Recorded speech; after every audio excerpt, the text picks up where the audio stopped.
Welcome to the official podcast of the National Pickleball League, where we go inside the NPL. Welcome to Everything in the Kitchen Dink, where we go inside the National Pickleball League. My name is Michael Hammer Mike Chen.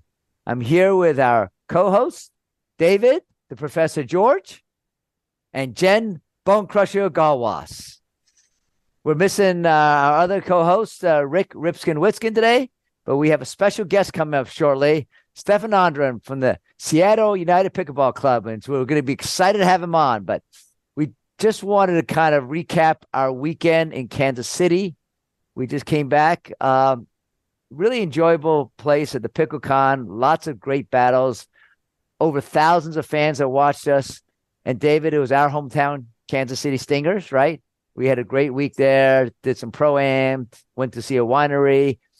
And had a lot of fun pickleball. We came out 2-2. Unfortunately, Shocker. I know we've been 2-2 all season, but we're peaking for the playoffs, right, David? We're gonna go 2-2, and then the playoffs. We're gonna shock the world, and the Stingers are gonna, come out in first place. Is my prediction right now, and I'll say that. But our prediction wasn't bad, David, for you and I this past weekend. We predicted Seattle United Pickleball. They came in second. And the reason they came in second, actually, was our top player and our guest was actually out ill, which we'll get more into. But they could have gone 4-0. They went 3-1. So I don't feel bad about prediction. Jen, you predicted who now to win it all in Kansas City? I think I predicted Houston. I think maybe you did. Well, we'll have to go check the tape. But Houston did go. I think I did. They went 4-0. So congratulations, Jen. I picked LA, and you told me I had to repick. You picked Coachella Valley, and they actually came out 3-1 too. And they were missing their star players, Dane Gingrich and Johan Svensson, but they did pretty well. 3-1. Patton filled in. They had some great subs. They played great. They went to a tiebreaker against Seattle. Yeah, so that was Seattle's only loss was in that tiebreaker to Coachella. Correct. So lots to talk about, but we want to bring Stefan on. But before we bring Stefan on, again, just want to thank our sponsors, Gamma, Chuck by Gamma, the Pickleball, Gearbox, official paddle, right, for NPL, Incrediwear, Active Recovery that a lot of us wear, Fat Tire, the beer that we drink after a hard day's worth of work, Julian Coffee to get us ready for the morning at 7:30 in the morning, and Ernie, the pickleball machine that we can all drill with to get ready for our next match, which will be in Houston.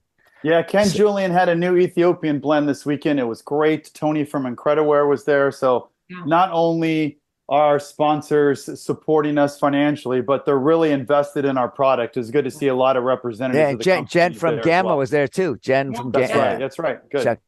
So we had a lot of support. So thank you all, sponsors, and appreciate you being with us all season. So without further ado, I'd love to bring on our featured guest for this week. It's Stefan Andren from Seattle United Pickleball. Yay. Stefan, welcome. Hi, guys. Welcome to Everything in the Kitchen Dink. Thank you for having me. Happy to be here. So are you 100%? Are you feeling okay now? Yes, back to normal, as Jose would say. Yeah.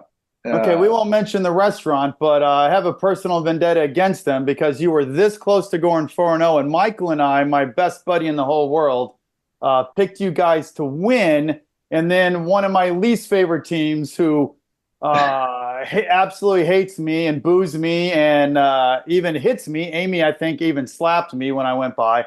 So they actually won. So if it weren't for that one little thing, it might have been you guys first place this weekend.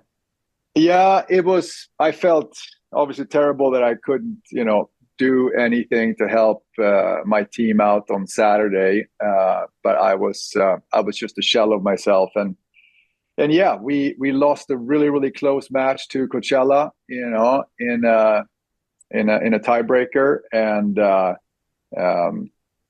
who knows if the outcome would have been different if I would have been able to play. I think the outcome would have been different if you were able to play. So, we'll say that even though you guys came in second, I feel good about our pick that we picked you to win this week. And Yeah, you couldn't predict that I was going to have a piece No. of salmon at a barbecue place On and get Friday. sick. That was your Yeah. first mistake. Yeah. Exactly. Yeah. Exactly. I But didn't know they had salmon at barbecue places. Me neither, but it was warmly recommended. yeah. Yeah, Well, listen, Stefan, we've been teammates the first year at Boca. yeah. So I got a firsthand to see you and your leadership, your playing style. Really enjoy having you be our leader at Boca last year. This is your second year. You're at Seattle, second year NPL. Love just to get your thoughts on. You've been playing for 2 years. Obviously, you came back the second year because you enjoyed yourself the first year. But tell me about your overall experience at NPL. You played a lot of tournaments, and now you've played the NPL League. What are your thoughts about NPL and playing in it?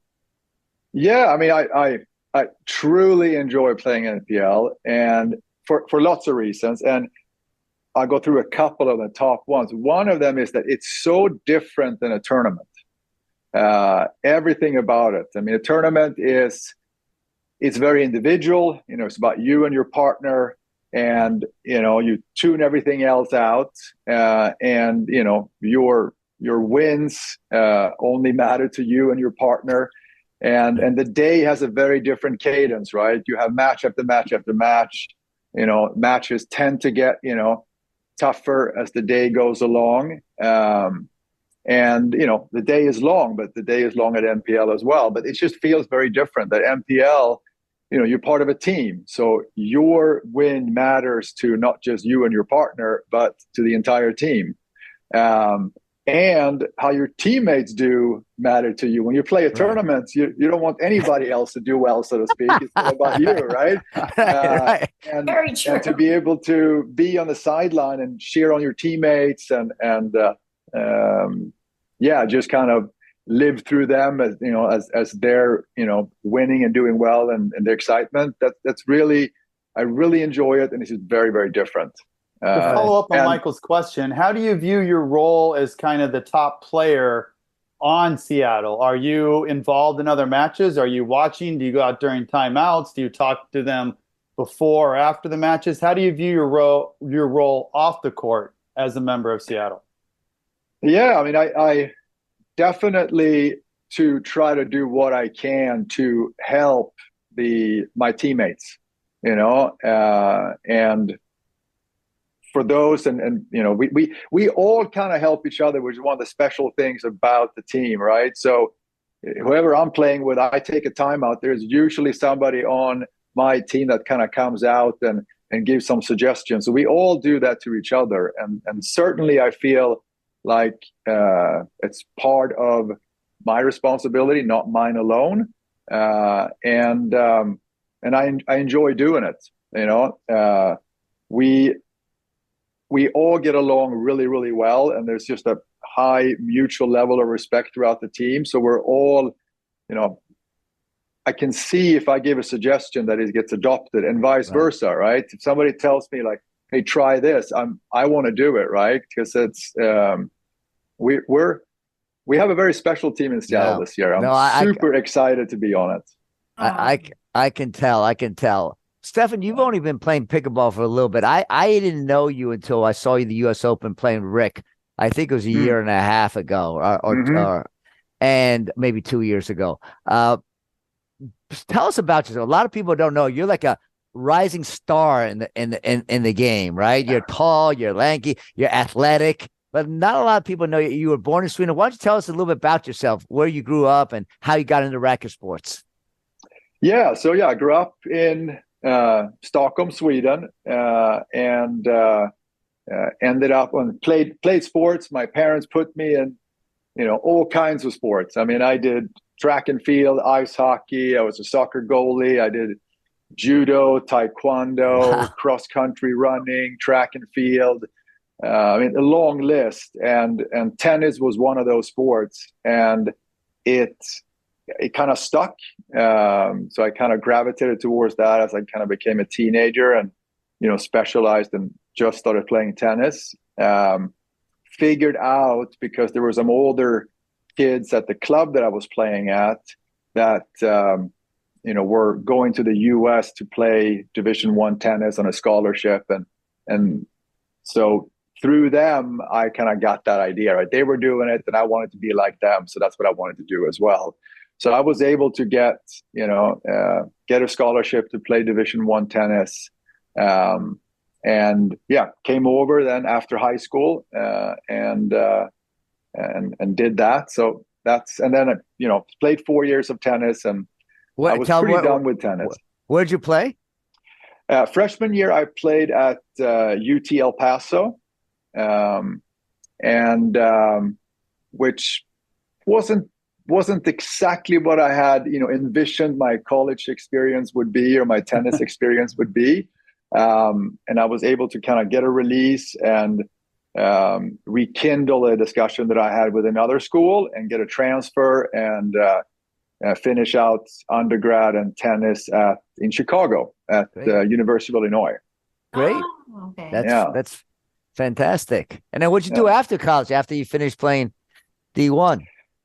Yeah, so after college, I got a degree in industrial design, product design.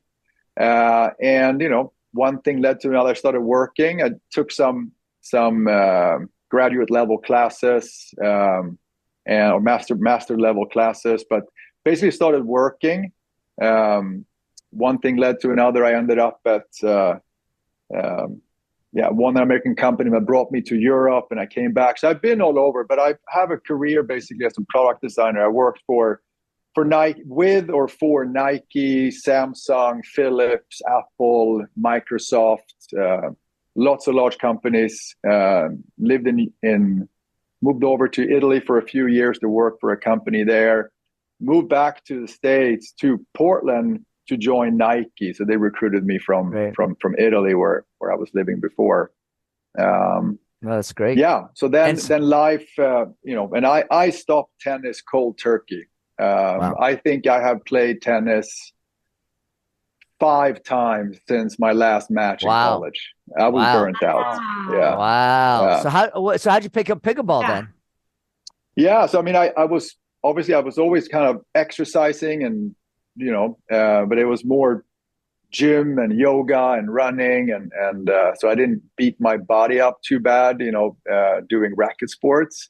So my wife Rose and I, we were in Baja, Mexico on holiday, and somebody said like, "Hey, check out this place. There's a birthday party, and the owner there's his birthday.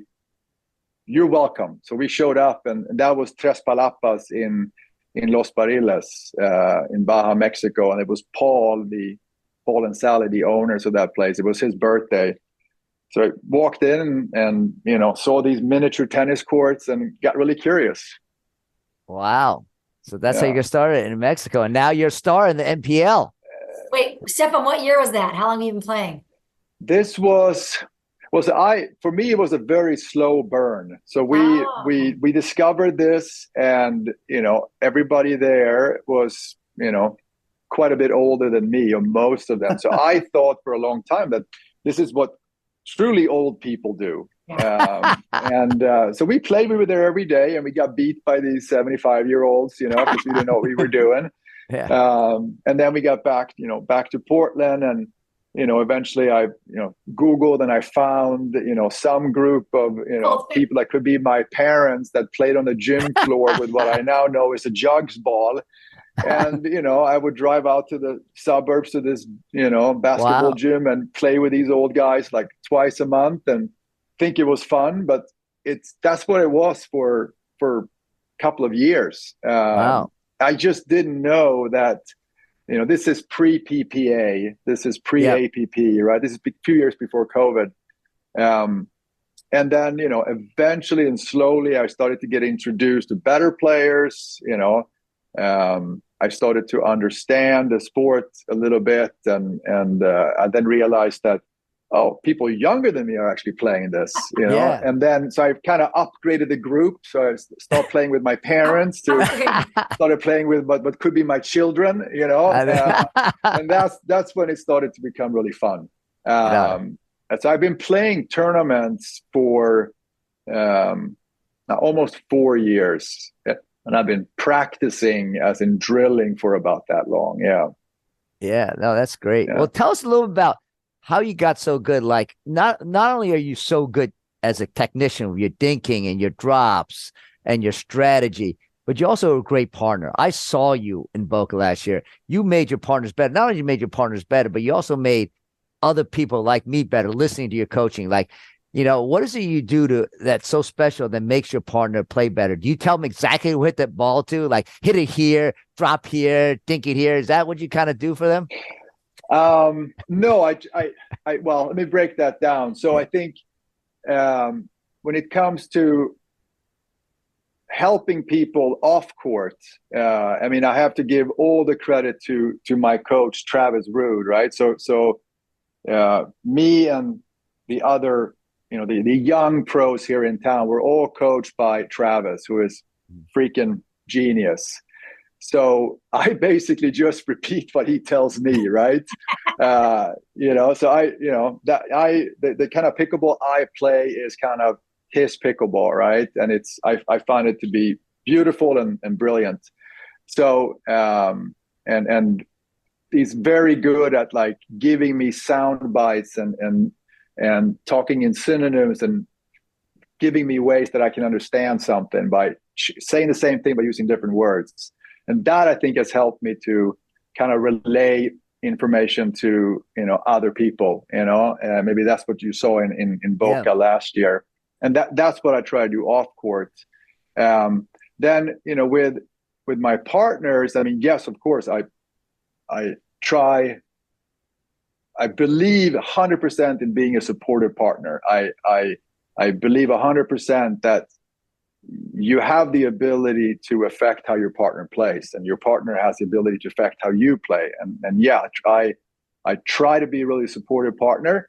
I think I succeed most of the time. I definitely come up short sometimes. I feel like I came up short this past weekend. I wasn't 100%. Other stuff outside life sometimes creeps into pickleball and kind of messes with things. I was a bit of a pill this weekend. Pill. Yeah. That's what David is every weekend. Don't worry about it. He's a pill every weekend on Kansas City, so it's okay. You can be a pill. You could at least stop drooling a little bit, Michael. Like every time, like, oh, remember last year our top player was so great. Oh, Rick Witsken, he's so great. Oh, we have Dane on. He's like an expert, right? I didn't help you in one of your matches this weekend. You actually did. You actually helped me win a big match this weekend. So, what did he say? What did he say?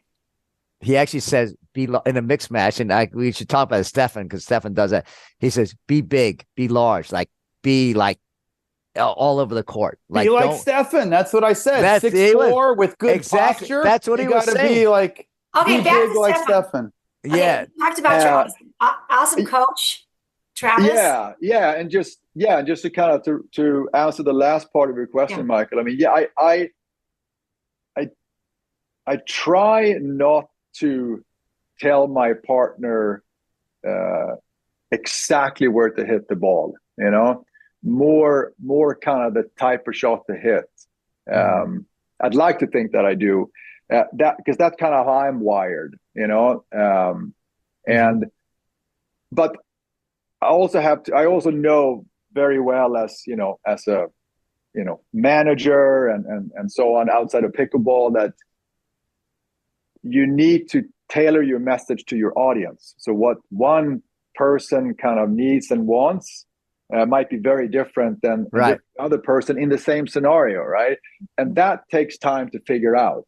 I've played with partners that want me to be very direct, and I play with partners that that wouldn't work for them, right? And it takes time to figure that out, and I do my best to try to do that, to be the kind of partner that my partner needs me to be. Like you've played with Kara. Did you play with Kara Beth before the NPL? Because you guys seem like you play well together, even though it wasn't like, No, I have never played with Kara Beth before. I played against her in one tournament earlier in the year. I absolutely love playing with her. I think she's not just a great player, but she is. It's like every month I see her NPL. she's getting better, right? She's getting better. She's got new shots and manages situations, different and better. Super fun to be on court with her and very impressive. Yeah, you have some good partners. And David Furman you've played with before, obviously, yeah. David Furman I played with before. Him I know, better. I've known him longer. We played tournaments together. We've shared hotel rooms together and so on. And and I play.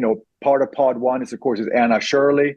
Yeah, I've played against many times, but never played a tournament with, and really enjoy playing with her as well. And all three of those players are quite different, and need or probably prefer different things from me as a partner, and it's part of my job to try to figure that out, right?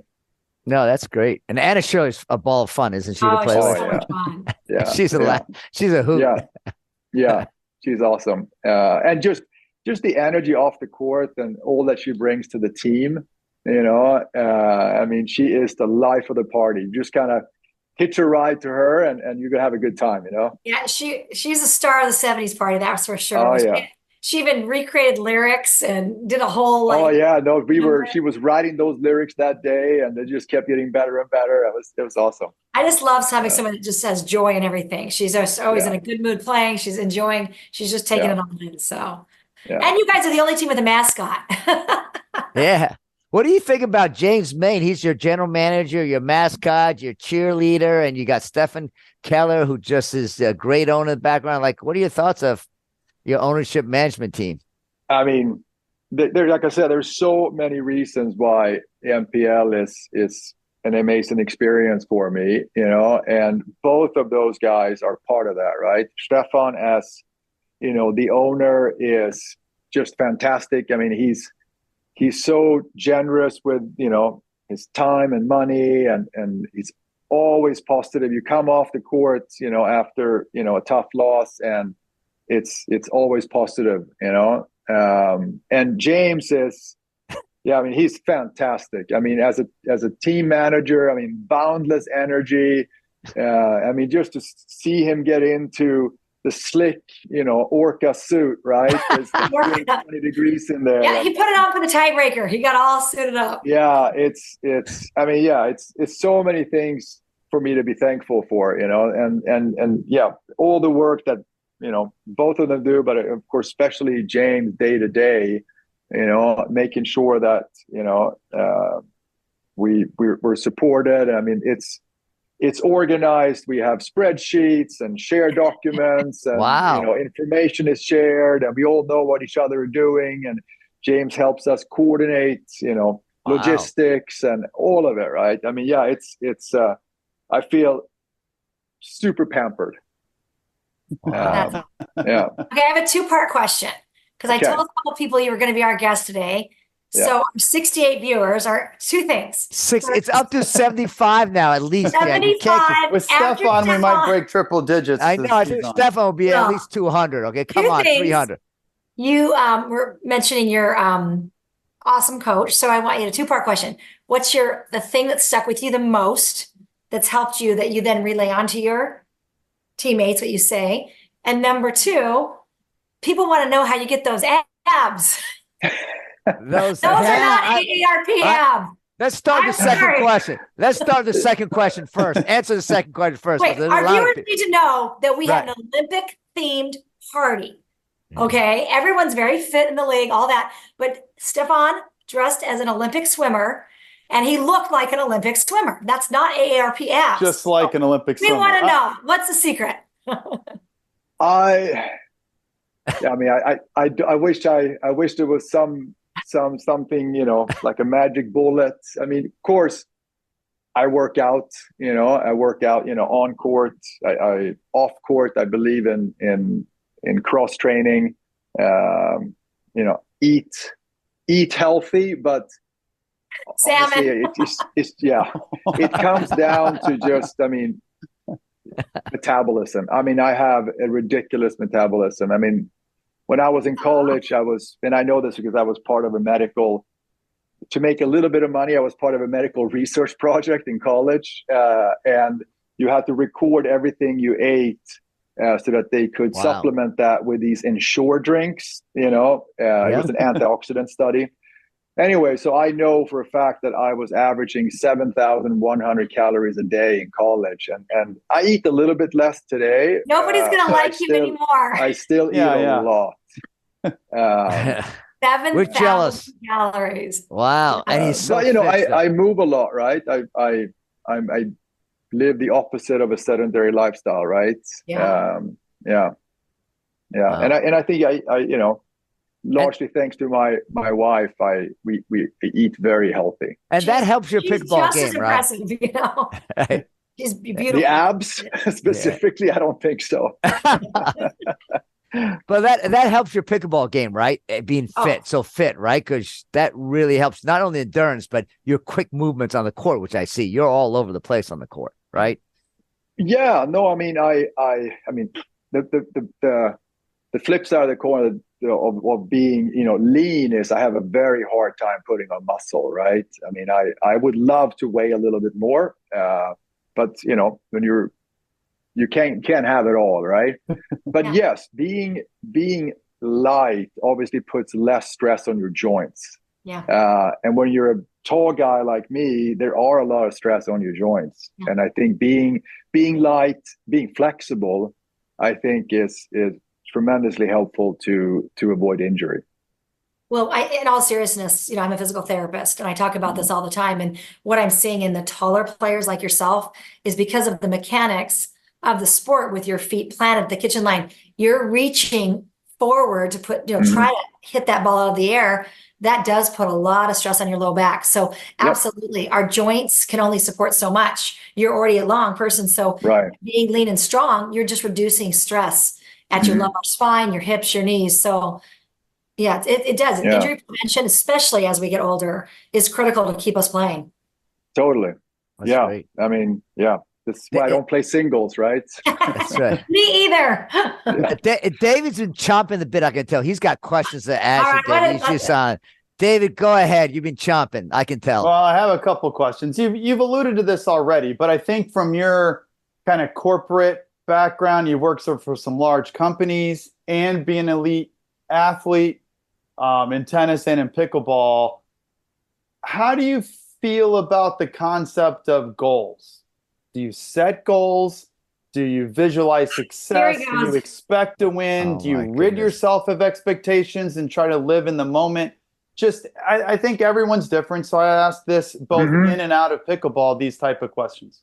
Stefan, that he's a professor of philosophy and ethics, right? That's the only reason he's asking this question. And he wants to use the answer. He doesn't believe in goals. That's okay. Why do you got to do that? Like I wanted to get his unbiased opinion. Okay.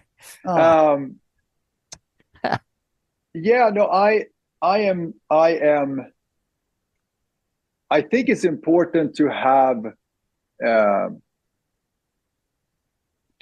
goals overall, but I don't know that I believe in setting extremely specific goals. What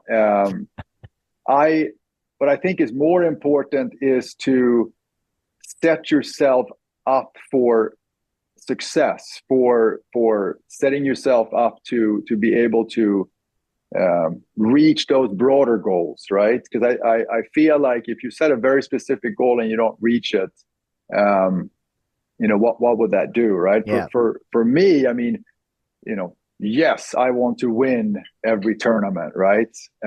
And absolutely, but it's not what I walk around thinking about, day to day. What I think about is how can I get better? What do I need to do? What can I do to improve something? And I think, I do some visualization. I should do more of it. I've started to work with a mental coach. Wow. Which is new for me. I never did that in my tennis career. Really excited. Does that help? Does that help? Or you just started the mental coach? I started, and due to, issues with parents back home in Sweden, I take a pause. It was just too much on my plate. but picking it up again now. But yeah, I believe that it can. And yeah, again, we're not focusing on, specific goals. It's, for me, to me, the mental game is all about flow state. My goal is, if I'm in flow state, what more can I expect? Right. I just want to be able to perform and do the best I can when it matters. If I can do that, then I'm a happy camper. Then if that means that I lose Then you're okay with a it. match, I'm fine. I've done my best, right? That's all you can ask.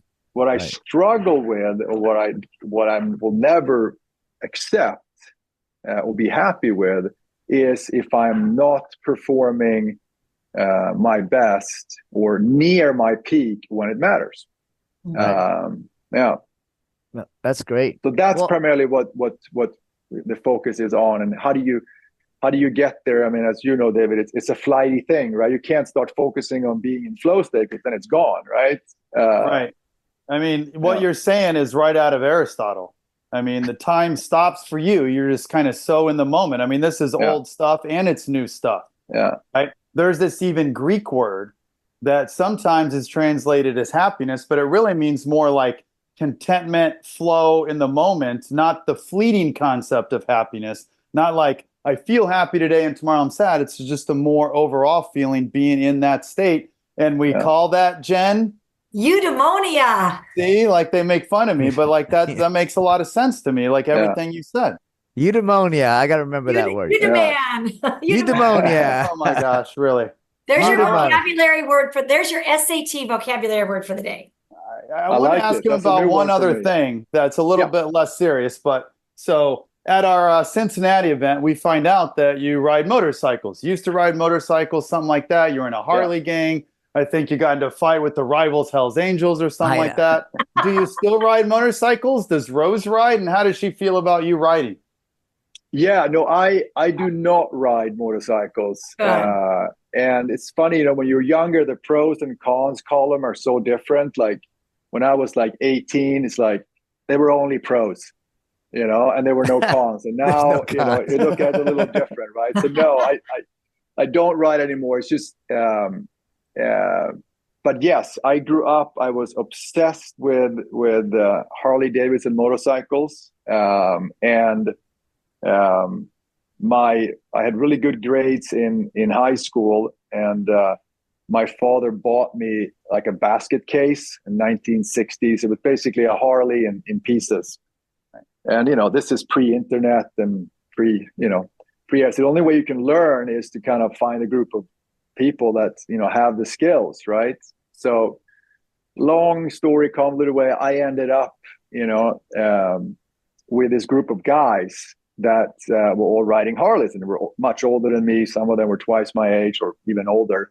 And they were willing to take me on. And through them, I kind of learned how to, build Harleys, so that's how I ended up in that environment. And then how I got beat up was it was a party, and I did something wrong, and you asked a girl out? Did you ask a girl out? Is that what happened? No, I didn't do anything. But I just looked wrong. Maybe I was too tall, too skinny, too young, whatever.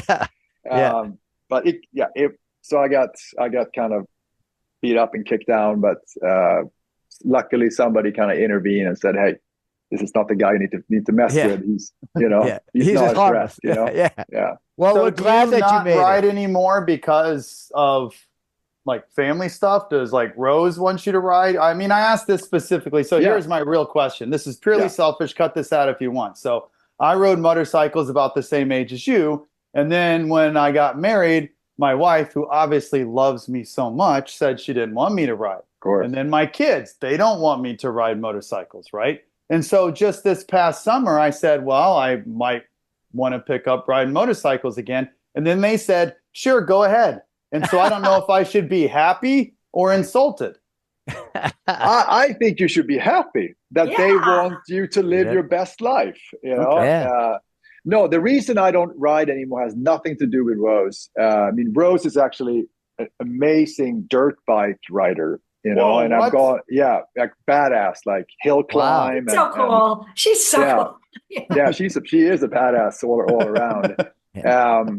But you know, she's kind of stopping that too after decades of doing that with all of her father and her firefighter friends. And again, you know, it's just a matter of time before you get a big injury. And when you're 18 and your skeleton is like rubber, it's no big deal, right? But you know, the older you get, you know, the more and you like glass-like. Yeah, you like pickleball too much, right? So you want to play Pickleball's pickleball. a lot more fun than riding. Yeah. And a lot safer.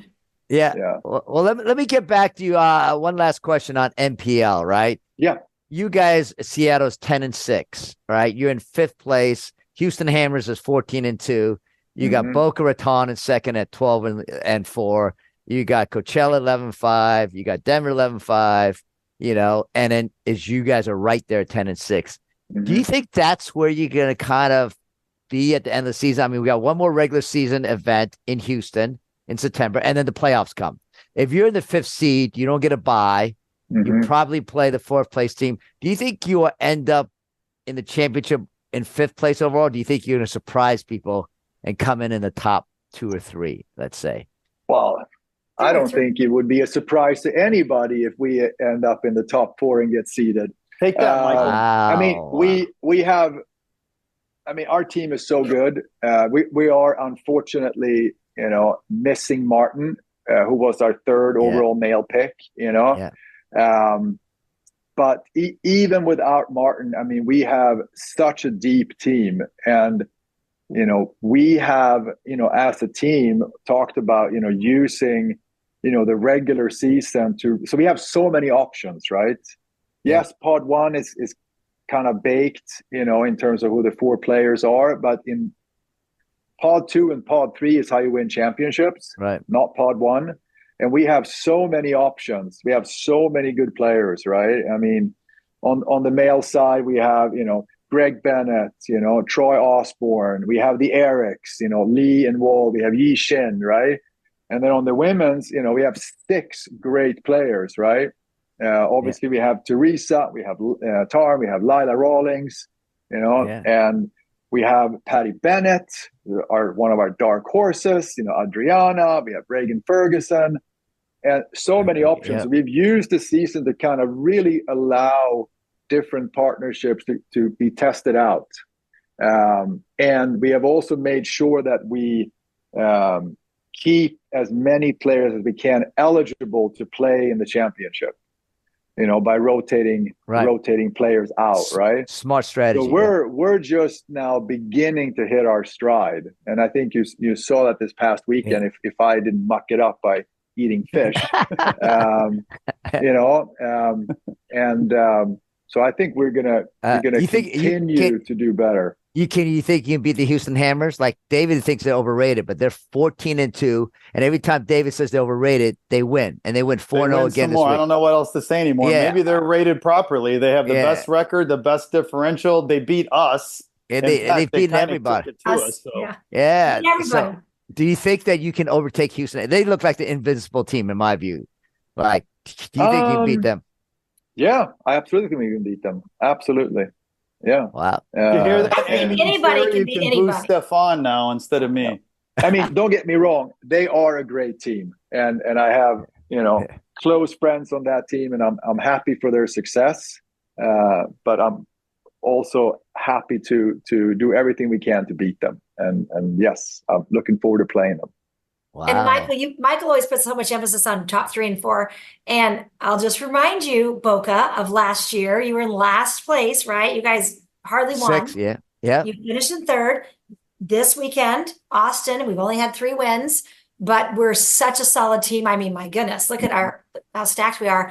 But we've had 3 tiebreakers, 7-5. We took off Boca this weekend. So I really think pretty much any team can beat any team. It's all about, there's such a few points. From a 7-5 to a 6-all. Totally. And Jen, that was such a good. At the bottom, it's close.